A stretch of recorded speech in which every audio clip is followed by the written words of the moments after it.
Cox. Appreciate you showing up. Say hi to Bill Squire, right over there. Creepy hugs. Star of stage and screen and pornography. That's right. See him in the May issue of Hustler magazine. Mm-hmm. In his birthday suit. That's what they call baseball jerseys, right? Yes. Hey, Mary Santora is here too. What up? And Poundcake's back in studio. G. Afternoon, white people. Hello. You see him? Put Poundcake back on my screen. Oh, okay. He looked a little frazzled or something. Maybe his hair is growing out. Is that what it is? Probably. Real puffy on top. You look. It doesn't look bad. It just, for a second there. I forget that you look at me. I forget that you, like, everyone else looks at the screen, I know, but you've always said that you only need to hear me, so I forget that you actually. Well, but I can't. I don't need to see camera. you, but I can see you. Okay. Yeah. I mean, yeah, that's what frazzled me. I'm like, Alan Cox is looking at me? Yeah, that does freak people out when they find out that I'm looking at them.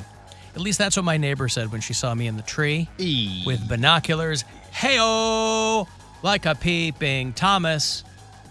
Although my neighbor is a widow, a recent widow.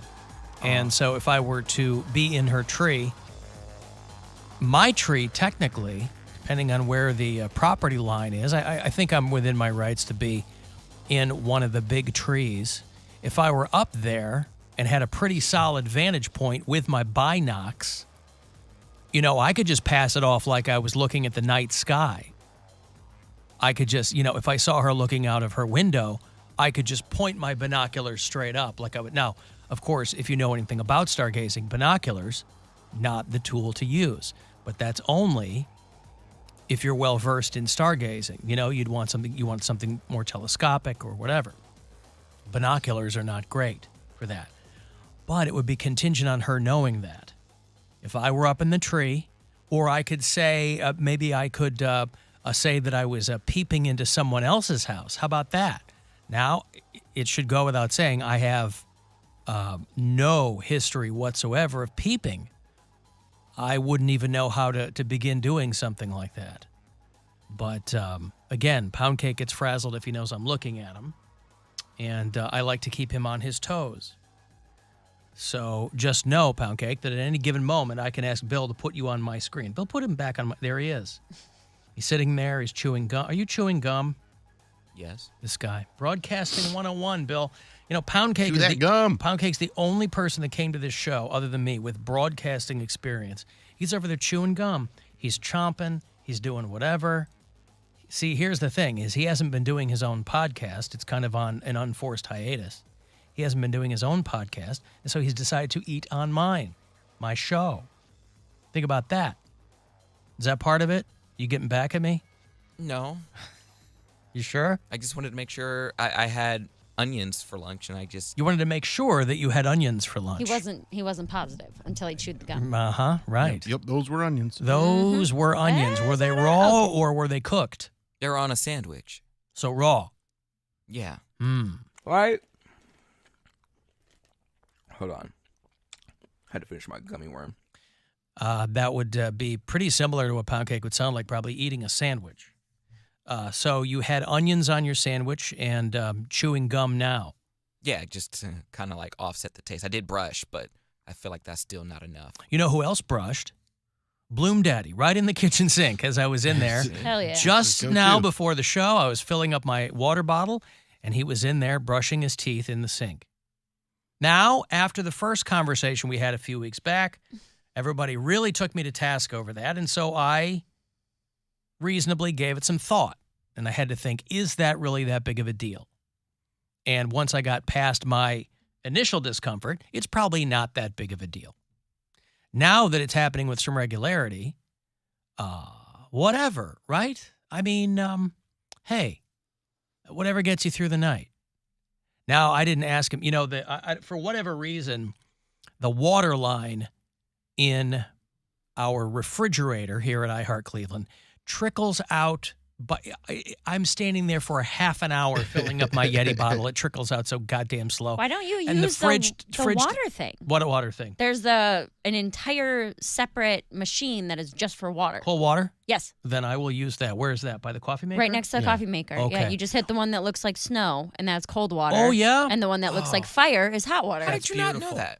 Because all I've Can't ever even made work with a that, screen on a Toyota. all Right. I've ever made with that machine is tea. So I'm not like making coffee or anything. I didn't realize it was cold water. I didn't look that closely at it. But I'm going to use that. Nevertheless, our refrigerator, for whatever reason, also doesn't make ice. I don't know why. It's got the thing. I think it makes it. I think just people come in the morning, use it all up, There's and then no it's way. gone. There's people no way. are cranking I through get that here ice. at like 20 to 9. There's 3 people here. There's no way people are. Someone's using all that There's ice. no way. That's impossible. Nobody's using all that ice. Then they got to figure that out. Because when we first moved here, the thing was always full. Yeah. So I don't know. Maybe because that water line is so trickly, it can't make ice fast enough. You know, my fridge at home, I'm constantly removing the ice machine or ice maker in the freezer and dumping it out because it makes ice more quickly than we use it. So I'm always empty, big hunks of ice in the ice maker. But here, it just really, really trickles out there. My girlfriend just got me an ice maker that just like She bought you an ice maker. it's like an ice maker that just This is your sits on our girlfriend, counter. Grandma. Yeah. She bought you an ice maker? Yes. It's Pretty nice. Yeah, it's our 1-year anniversary gift. When was your anniversary? It's actually this coming Monday. She just gave it to me early. Okay. That's cool. Yeah. Now, is this a countertop ice maker? Yeah. All right. So just a little. Did little you ice drop? maker. Did you drop a hint that you wanted an ice maker, or is this something that she looked at you and said, "My boy needs frozen water cubes"? We were just talking about fridges for whatever reason, because that's what people in their 40s and 30s do, I guess. And just like, I really want a fridge with an ice maker. And so she just got me that instead of a fridge with an ice maker. Did So- she? You know, they can really run the gamut. Do you happen to know if she got you the Manitowoc CNF 0201A? I think it was exactly what she got me. That's a No, $4,900 that's not the one she countertop got ice me. maker. Are That's you not the- sure? yeah, I'm pretty sure that's not the one she got me. Okay. I don't know what asking. brand it is, but Because it works. It you- makes ice. You'd really, really be on the hook if she got you a $5,000 ice maker. I would be actually upset with her if she got me a $5,000 ice maker instead of just a new fridge. Right. What did you get her? I can't tell you because she gave me the present early. Yeah. So I don't, in case she's listening. Is she listening? No, but I haven't got her anything yet. So Now, do you got to hook that all up, right? no, it's You got to hook that all up, right? well, you just pour water in. Oh, you pour water in, Yeah, and then it cranks out ice cubes. yeah. And for Look at you. just me, it's So anybody Gets the who is job going to done. be visiting Squifle Tower, friends, family, countrymen, yeah. peers, subordinates, Especially come summertime, that thing's gonna come in very handy. man, that when thing, we're down by the pool. Yeah, so you could take it with you. It's mobile. No, I'll just load up a cooler with a bunch of ice. I see. Wow, look at you. Yep. There is nobody within, man, I'm going to go on a limb and say a 5-mile radius of Bill Squire this summer who's going to be drinking tepid beverages, Unless that's what they want. unless they're European That's what they're into. and they bristle at the thought of a cold, cool beverage. They want room temperature water. Boy, there's nothing more jarring than if you're overseas and they give you you ever had a room temperature Coke? No. Oh, what? I Wow. mean, I have. It's just so out of a Right. I mean, Why? obviously, you could just get one from the store and pop it open before you put it in the fridge because they don't give you ice in drinks. You have to ask for ice because it's a waste of whatever. So everything, all the beverages are lukewarm water. They will give you a tepid Coke. And you're so used to over here, we're ice rich in the United States.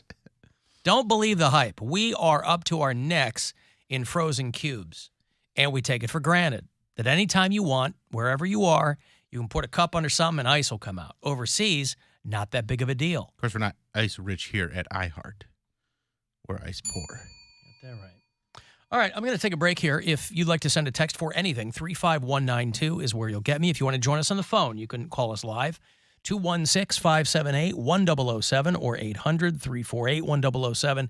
Next chance for you to grab some money is about 20 minutes away, 2:30. The next keyword for you to grab a grand courtesy of the Buzzard Bookie. It's the Alan Cox Show. Everywhere on our free iHeart